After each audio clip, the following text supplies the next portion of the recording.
번째 코너 조중동 돋보기 시작하겠습니다. 자, 오늘은 조선일보 또 먼저 볼까요? 네.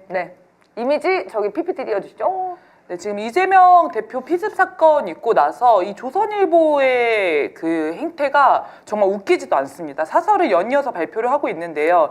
이재명 대표 피습, 반복되는 정치 테러 반드시 근절해야라고 하는 제목의 사설을 발표했습니다. 뭐라고 이야기를 하냐면 뭐 쭉 이야기를 쭉 한 다음에 수사 결과가 나오기 전까지 이번 사건을 선거에 이용할 생각은 하지 말아야 된다. 그리고 총선 기간 중에 이런 일이 벌어지면 선거가 난장판이 될 수도 있다. 그래서 이 지지자들을 자제시키고 선거 기간 중에 후보 경호를 강화해야 된다. 이런 얘기를 좀 하고 있습니다. 근데 이건 뭐냐? 결국은 이재명 대표가 피습된 것이 사실 윤석열 정권의 책임이 있지 않습니까? 근데 그런 것들을 찾고 추궁하는 것 자체를 잘못된 행태로 몰아가고 차단하려고 애를 쓰고 있다, 지금부터. 이런 좀 생각이 들고요. 또 하나는 이번 사건이 극단적 대립이 일상화된 우리 정치권을 되돌아보게 한다는 거예요. 그래서 여야와 할 거 없이 진영과 의견이 다르다는 이유로 상대를 적으로 규정하고 청산 대상으로 삼는 풍토가 퍼져 있다. 때론 가짜뉴스까지 만들어 상대를 악마화한다. 이걸 지금 누가 하는 겁니까? 윤석열이 하고 있는 거 아닙니까? 그러니까. 윤석열이 야당을 적으로 규정하고 자기에게 반대 의견을 밝히는 국민분들을 적으로 규정해서 청산할 것을 계속 주문해 왔고 여기에 선봉대 노릇을 한 것이 조중동, 이 극우 언론사들 아닙니까? 근데 자기의 책임들을 마치 야당과 다른 국민들, 시민사회단체의 그 책임이 같이 있는 것처럼 양비론을 들고 나오고 있어요. 좀 기가 찼고요. 그 다음 내용도 보시면은 비슷한 논조들이 좀 이어지고 있습니다. 4월 총선에 특별 경호 대책이 필요하다. 뭐 한동훈은 뭐 230명을 경호한다던데. 네, 한동훈이 오늘 광주에 내려갔는데 뭐 사진 많이 공개됐으니까 보시면은 에스컬레이터에 한동훈 한 명의 앞뒤로 막 진짜 사람이 엄청 꽉 차 있어요. 경찰들이 직접 경호를 하더라고요. 240명 정도가 경호 인력으로 동원이 된다고 하는데요. 뒤에 내용을 좀 보면은 지금 같은 분위기에서 여야의 주요 정치인들이 누구나 공격 대상이 될 수 있기 때문에 신속하게 특별 대책을 만들어야 된다. 물론 정치인들에 대한 이 안전 문제 이런 것들에 대해서 고민이 필요하고 대책도 필요하죠. 근데 이 경호 인력을 충원하는 것이 한동훈 같은 인물들, 그다음에 국힘당의 정치 인사들을 경호하기 위해서 과도한 혈세가 투입이 되고 국민들을 마치 탄압의 대상, 잠재적인 테러의 대상, 범죄자로 인식을 하게 하는 국면이 펼쳐지는 게 아닌가. 또 공포 정치 한 측면을 지금 만들려고 하는 게 아닌가 이런 좀 의도가 의심이 되고요. 네. 뒤로 넘겨주십시오. 그래서 여기 뭐 같은 내용입니다. 네. 주요 정치인들에게 이제 경호팀을 언제든 가동할 수 있도록 해야 된다. 그래서 공권력을 이런 식으로 사용할 수 있게. 네. 만약에 한동훈이 왔을 때 정책적으로 반대 의사를 밝힐 수 있는 거 아닙니까? 그렇죠. 한동훈 뭐 이거 잘못하지 않았습니까? 뭐 입장을 밝히십시오. 규탄합니다. 이런 피켓팅을 한다든지 할 수 있는 건데 경호를 이유로 그걸 저지할 수가 있게 되는 네. 거죠. 그러니까 국민의 입을 안전, 경호 이런 논리를 가져다가 틀어막기 위한 지금 이제 밑밥을 깔고 있다 이런 생각이 듭니다. 그렇습니다. 네. 네, 저도 비슷한 내용인데요. 이 중앙일보 기사인데 이재명 피습의 음모론, 혐오 발언 본물, 테러만큼 부끄럽다. 그러니까 지금 조중동의 논조가 싹 다 정리가 됐어요. 어떤 식으로 정리가 됐냐면 양비론이에요. 여야의 혐오 정치가 이 테러를 불렀다라고 얘기하는데 말씀하신 대로 본질적으로는 여야가 부른 게 아니에요. 맞습니다. 윤석열의 검찰 독재와 정적 제거 정치가 부른 거 아닙니까? 근데 이거를 갑자기 야 너도 막말했잖아. 나도 막말했고 둘 다 잘못이야. 이런 식으로 싸잡아가지고 잘못된 듯이 그 보도를 하고 있더라고요. 그래서 내용을 보면은 혐오와 극단의 정치가 초래한 최악의 테러임이 분명하다. 상황이 이런데도 양극단으로 쪼개진 팬덤 정치에 기생해온 정치권과 강성 지지층의 행태는 달라질 조짐이 없다. 라고 얘기하면서 이재명 팬덤에 대한 얘기도 하는 거죠. 네. 그래서 그 내용 앞에 내용이 보면은 팬덤 정치가 이 사단을 불렀다. 라고 얘기를 하고 싶어 하는 거예요. 결국은 민주당의 개혁적인 세력을 공격하는 그렇죠. 데 이 사건을 이용하려고 하는 겁니다. 그러니까 이게 너무 참 진짜 교활하지 않습니까? 네. 어떻게 한 나라의 대선급 주자가 백주 대낮에 칼침을 맞을 뻔했는데 이 사건을 또 이용해가지고 너네도 잘못이고 우리도 잘못이야. 그러니까 니네부터 고쳐야 돼. 이런 식으로 또 얘기를 하고 있는 거예요. 네, 그리고 양비론을 펼치는 또 주요한 이유 중에 하나는 결국은 윤석열 정권의 책임이 있다고 생각하는 거예요.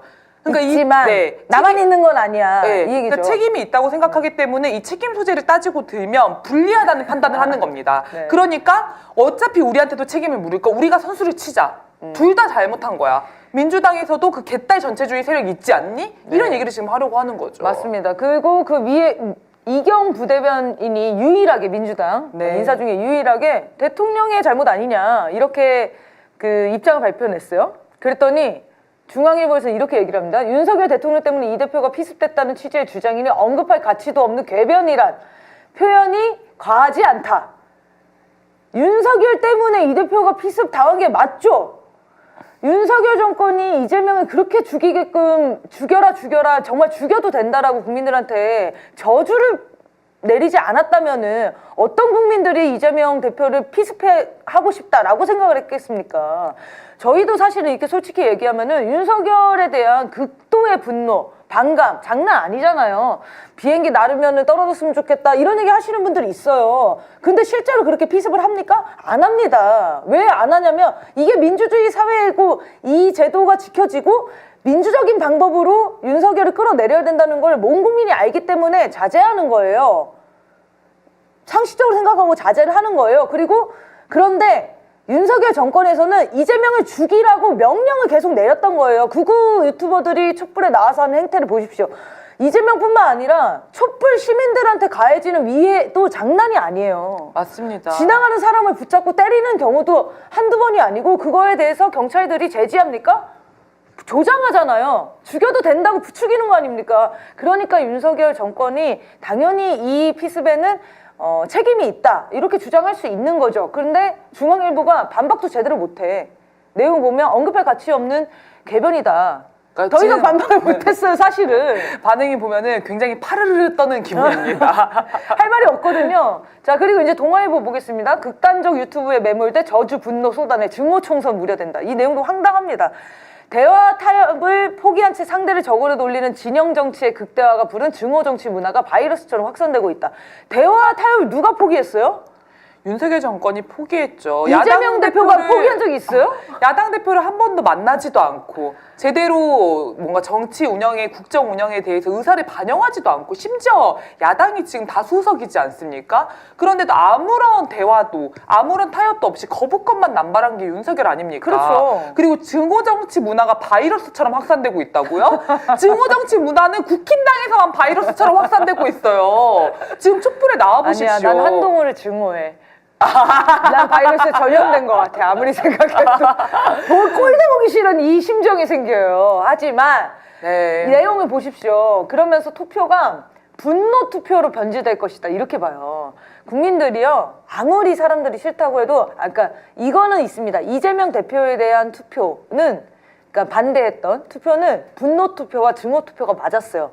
왜냐하면 가짜 뉴스와 사실이 아닌 왜곡된 이미지를 만들어가지고 이재명을 혐오하게 만든 거잖아요. 맞습니다. 근데 지금 국민들이 분노하는 건요.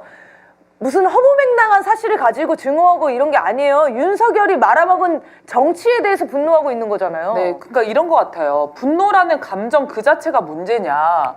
그건 아니잖아요. 그렇죠. 분노할 일이 있으면 분노하는 게 맞습니다. 그래서 그 분노의 정당성이 있는가, 명분이 있는가가 중요한 거죠. 그렇죠. 그러면 사실 촛불 국민들이 분노하는 데 정당성이 있고 명분이 있지 않습니까? 그래서 윤석열 정권에 대해서 분노해서 투표를 한다면 그 투표는 굉장히 정당성이 있는 투표인 거죠. 네. 근데 이제 말씀하신 것처럼 이 이재명 대표를 향한 혹은 촛불 국민을 향한 극우 세력의 분노라고 하는 거는 분노가 아니라 정당한 분노가 아니라 혐오이자 공격이잖아요. 네. 네, 그리고 이게 실질적으로 정견이 다르다는 이유로 정치 토론을 한다든지 의사를 밝히는 게 아니라 생명을 위협하는 지경까지 온 거죠. 이 사회에서 죽이려고 빼내려고 했잖아요. 걔네의 정치가. 그건 배타잖아요.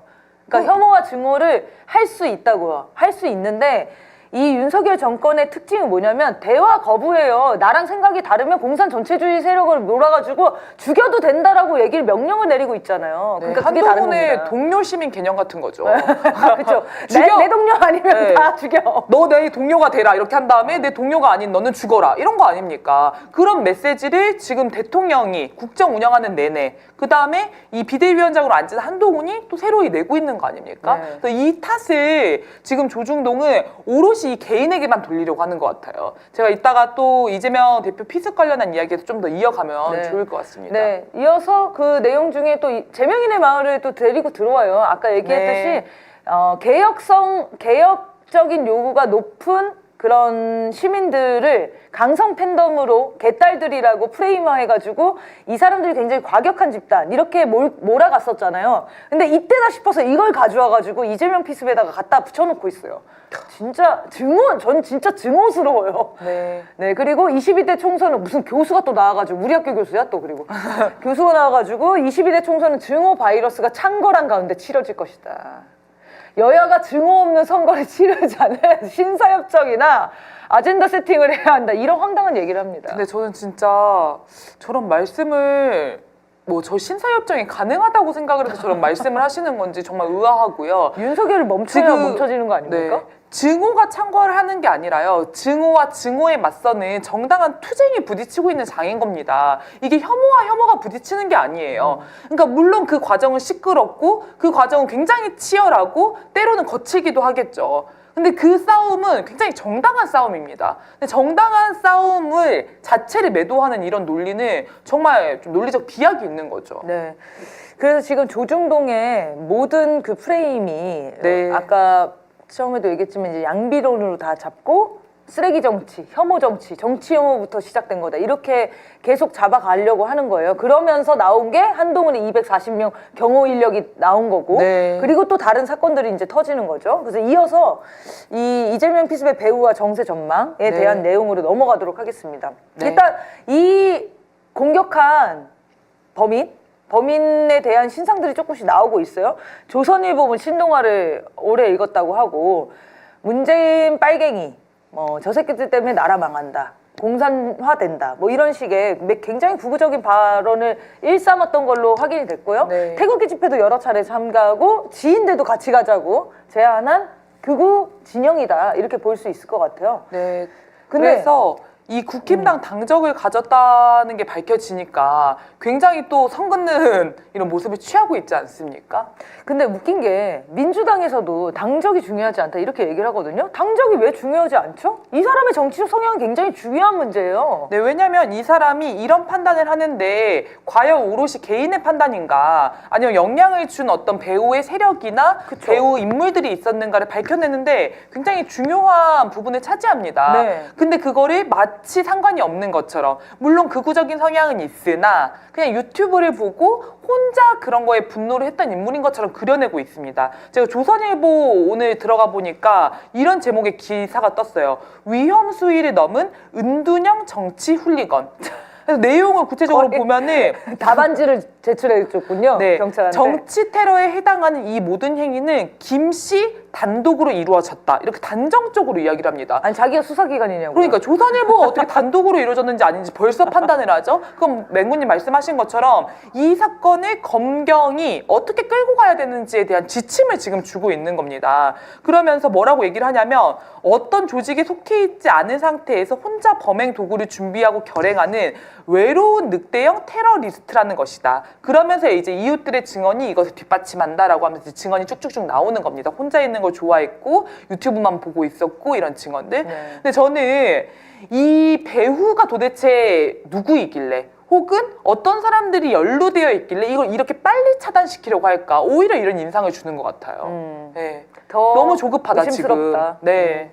그러니까 이 사람의 배우가 어떻게 밝혀질지 모르겠어요. 근데 사실 이런 사건들은 배우가 잘 밝혀지지 않습니다. 맞습니다.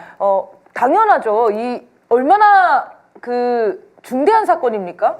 그렇기 때문에 묻으려고 하는 자들이 있을 거고 끝까지 밝혀내려고 하는 사람들도 있을 겁니다. 근데 이 기존의 정치 테러의 역사들을 봤을 때는 거의 수십 년의 세월이 지난 후에는 밝혀지는 경우가 많아요. 그러니까 이 정황을 가지고 우리가 분석을 하는 거예요. 이 사람이 실제로 누가 전화해가지고 너가 살해해라 이렇게 명령한 사람을 찾는 것도 중요하지만 이 사람이 실제로 누군가에게 어떻게 영향을 받았냐 이게 제일 핵심인 거잖아요. 맞습니다. 그걸 뿌리 뽑아야 이 정치 테러가 근절되는 거 아니겠습니까? 그리고 지금 상황에서는 이 배우를 밝혀내는 게 쉽지가 않을 것으로 보입니다. 왜냐하면 이 사건이 터지자마자 윤석열이 굉장히 적극적으로 대응을 하지 않았습니까? 너무 과잉 반응이야. 네, 저는 이렇게,까지 적극적으로 정치적 어떤 행보를 보이는 게 언제였지 싶을 정도로 매우 정치적이고 그동안 이재명 대표를 한 번도 만나지도 않고 그러니까요. 물론 뭐 안 이제 이런 뭐 인사하고 이런 시간이 있었지만 따로 막 만남을 적극적으로 하려고 한다든지 정책적 논의를 같이 하려고 한다든지 이런 게 없었는데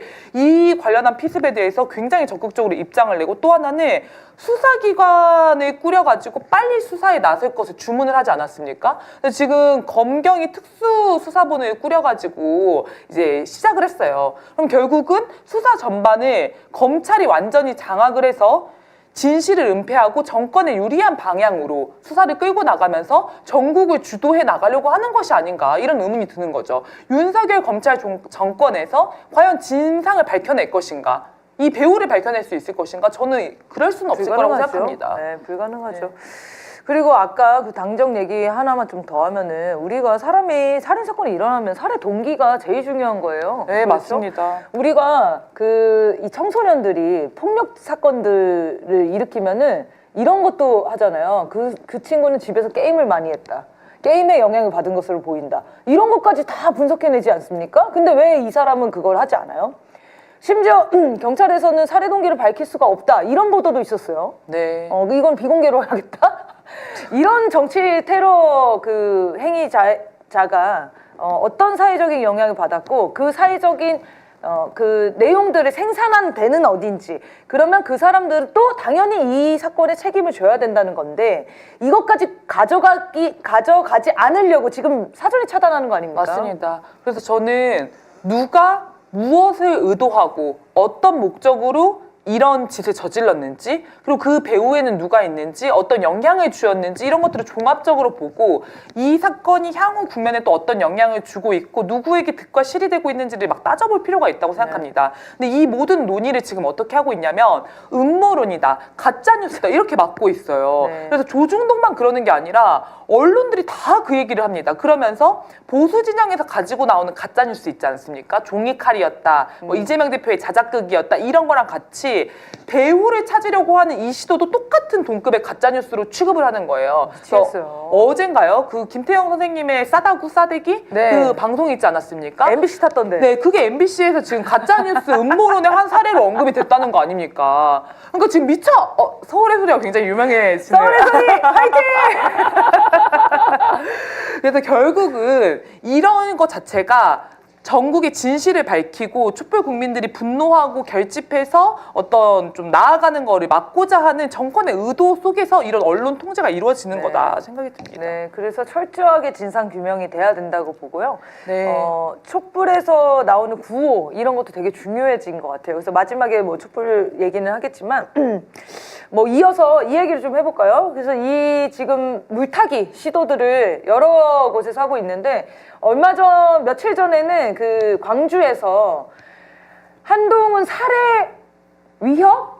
뭐죠? 살해 위협 혐의로 긴급 체포된 사람이 있어요. 네, 그러니까 오늘 한동훈이 지금 광주에 방문을 했고 240여 명인가요? 경호 병력을 대동하면서 그 에스컬레이터 사진 네. 그게 지금 오늘자이지 않습니까? 네. 근데 이제 이 소식이 들리니까 광주 지역에서 뭐 이런 얘기가 있었나 봐요. 오픈 카톡방에서. 네, 오픈 카톡방이죠. 네, 한따까리를 좀 해줘야겠다 이런 얘기가 있었는데 이거예요. 한동훈 이 새끼 내일 광주경찰청 오면 뒤진다. 4일 한따까리 합시다. 광주경찰청 거쳐 망월동. 이게 살해 위협이라는 거예요? 이 말이 이 정도면요. 이거 큰일 났어요. 우리 다 잡혀가게 생겼어요. 그러니까 지금 이게 윤석열이 이 국면을 어떻게 활용하려고 하는지가 단적으로 드러난 사례인 것 같습니다. 결국은 공포통치 국면으로 몰고 가겠다는 거 아닙니까? 뭔가 정권에 대한 분노를 표출하고 한동훈에 대한 이야기를 막 하고 이러면은 예전에 그 막걸리 국가보안법처럼 지금 이 정치 지도자를 위협하는 거 아니야? 살해하려고 하는 거 아니야? 라고 하면서 경찰이 저렇게 잡아가 버리는 거잖아요. 그렇죠. 그냥 검거를 했다는 거예요. 저거 가지고. 여러분 이게 상식적으로 민주주의 국가에서 가능한 일입니까? 긴급 체포를 했다는 게 너무 충격적이었어요. 네. 그러니까 어떤 시도를 한 것도 아니고 카톡방 그리고 저 문장을 보십시오. 이 문장에서 어디에서 누가 살해할 거라고 생각합니까? 저 문장 보고. 아니 그러면 태극기 집회부터 잡아가야 돼요. 신원식부터 잡아가세요. 신원식부터 잡아야 돼. 문재인 모가지 딴다고 했던. 네. 막 다 가만두지 않을 거라고 죽여버릴 거라고 사형 외치고 맨날 그러지 않습니까? 그러니까요. 이런 사람들이야말로 긴급 체포의 대상이 되는 거겠죠. 그러니까 공권력이 자기 편의대로 자기 기준대로 멋대로 이 사람은 잡아가두고 이 사람은 안 잡는 거예요. 아, 이 사람은 의도가 있어 보이니까 위험한 것 같아. 잡아가야 돼. 그래서 지금 광주에서 광주 시민들도 엄청 분노하고 있다는 거잖아요. 네. 경호 인력이 240명을 데려왔다는 것 자체는 한동훈이 광주에 내려오면서 광주 시민들이 혹시나 공격할 일이 생길까 그런 두려움의 표현이기도 한데 광주 시민들은 모욕적인 거예요. 왜냐하면 광주 시민들이 어떤 특정 정치인에게 그런 테러를 감행할 수 있는 잠재적인 가해자. 네, 범죄자 이렇게 되는 거죠. 그러니까요. 근데 이게 사실은 진짜 말이 안 되는 거거든요. 뭐 광주가 되게 큰 도시가 아니에요. 제가 이제 호남 출신이기 때문에 아니 그 에스컬레이터 아니 그 좀 나쁜 거 아닙니까? 한동훈 혼자 에스컬레이터 이용하는 거예요, 뭐예요? 저는 그거는 이제 네. 한동훈이 너무 무섭다 지금. 쫄려 있는 그러니까 거죠. 오바 이렇게 과잉 대응하는 거는 이거 이러다가 나도 당할 수 있겠는데? 라는 생각에 좀 두려움이 하나 있는 것 같고 말씀하신 대로 이거를 공포 정치로 활용하기 위한 네. 전시 효과를 보여주는 거죠. 그리고 또 하나는 제가 지금 이제 이야기하면서 드는 생각은 또 하나는 이거 자체를 통해서 또 적대 정치를 하고 있는 겁니다. 광주라고 하는 지역의 사람들이 어떤 범죄를 저지를 수 있는 것처럼 민주당을 지지하거나 개혁적인 성향을 가지고 있는 사람들은 그런 테러를 자행할 수 있는 집단인 것처럼 이 240명의 경호 인력을 동원해서 오히려 드러내고 있는 거죠. 그러니까 또 하나의 적대 정치를 지금 하고 있는 거다. 굉장히 지금 말도 안 되는 행보라고 생각을 좀 하고요. 한동훈을 안 보는 세상에 살고 싶습니다. 네.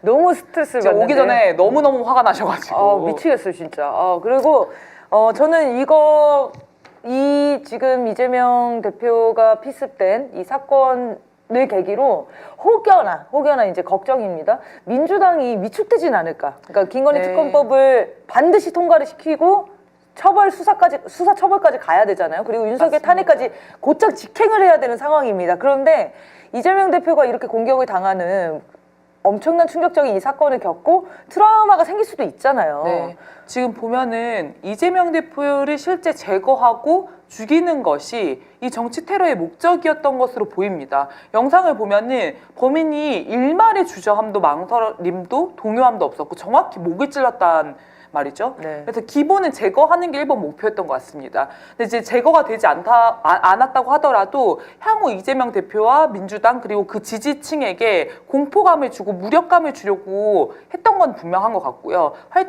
정치 활동의 어떤 폭이나 이런 깊이를 위축시키려고 한 것인 거죠. 네. 그래서 저는 말씀하시는 것처럼 위축될 것이 아니라 오히려 국민적 여론이라든지 분노는 더 결집되고 있지 않습니까? 그렇죠. 백주대낮에 제1야당 대표가 정치적으로 테러를 그것도 목숨을 잃을 뻔한 이런 사건이 어떻게 한국 현대사에 다시 등장할 수가 있지? 사실 김구 선생님이라든지 여운형 선생님이라든지 이런 분들에 대한 테러가 1940년대 그 50년대 즈음에 막 있었던 거고 독재 정권에서 그런 일들이 많이 있었던 건데 이게 다시 2020년대에 등장했다는 것 자체가 굉장히 분노스러운 일 아닙니까? 여론은 결집이 되고 있는데 오히려 민주당과 이재명 대표가 어쨌건 빨리 회복하고 극복해서 더 투쟁력 있게 그 여론과 함께 나아가야 하지 않을까 이런 생각을 합니다. 맞습니다. 그래서 아까 얘기했듯이 그 민주당에서 당적은 중요하지 않다 이런 표현들 자체가 위축된 표현이에요. 그러니까 네. 정확하게 사실관계 확인은 다 돼야 되고 양당 혐오 정치 이 프레임을 지금 조중동과 보수 적폐들은 요걸로 잡았단 말이에요. 그러니까 민주당에서 강경한 투쟁은 또 이 극단의 대립의 상황처럼 비춰질까봐 그런 것 때문에 위축될 가능성이 높은 거예요. 맞습니다. 네, 그래서 더 강하게 개혁을 드라이브를 걸고 투쟁을 하는 거. 너무 김건희 특검만 주장하는 거 아니야? 이러면 너무 분열되는 거 아니야? 이런 식의 영향을 받을 수 있을 수도 있겠다. 이게 좀 걱정이 되더라고요. 그래서 촛불이 정말 중요하다. 촛불에서 맞습니다. 정확한 구호를 들고 이 정치 테러의 명확한 원인은 검찰 독재 정권의 이 지독한 공격, 정적 제거 정치 때문이다. 이거를 계속 알리고 선전해야 된다. 이런 네. 생각이 듭니다. 이번 주 촛불 제목이 그 구호가 정치 테러 척결 윤석열 탄핵이더라고요. 네. 그래서 저는 정확하게 관역을 지금 잡았다 이런 생각이 들고 이 구호 하에 이번 주 토요일에 많은 분들이 모여가지고 분노를 함께 표출하고 새로운 시대로 나아가는 또 희망을 함께 만들어 가야 되지 않을까 싶습니다. 그리고 한 가지 더 얘기하고 싶은 거는 역사적 격변기나 시대적 전환기가 오면은 이 전환기로 넘어가는 과정에서 정치 지도자를 암살하려고 한다든지 이런 일들이 사실 한국 현대사에 굉장히 많지 않았습니까? 아까 언급했던 김구 선생님에 대한 것, 여운형 선생님에 대한 것도 결국은 결정적으로 역사가 변할 것 같으니까 이거에 반대하는 세력들이 그 중심에 될 수 있는 정치적 인물들을 제거하는 거잖아요. 그러니까 촛불이 새 세상을 만들려고 하고 이 윤석열 정권이 끝나고 새로운 시대가 오려고 하니까 이걸 어떻게든 막아야 하는 극우 적폐 세력들은 모든 짓을 다 할 거라는 거죠. 그게 정치 테러의 행위로 지금 드러난 거다라는 생각이 좀 들고요. 그래서 우리는 이런 가능성들을 계속 염두에 두고 더 공세적으로 이 극우 세력들이 활개하지 못하게 오히려 이렇게 압도해 나가야 된다 이런 생각이 좀 듭니다. 네.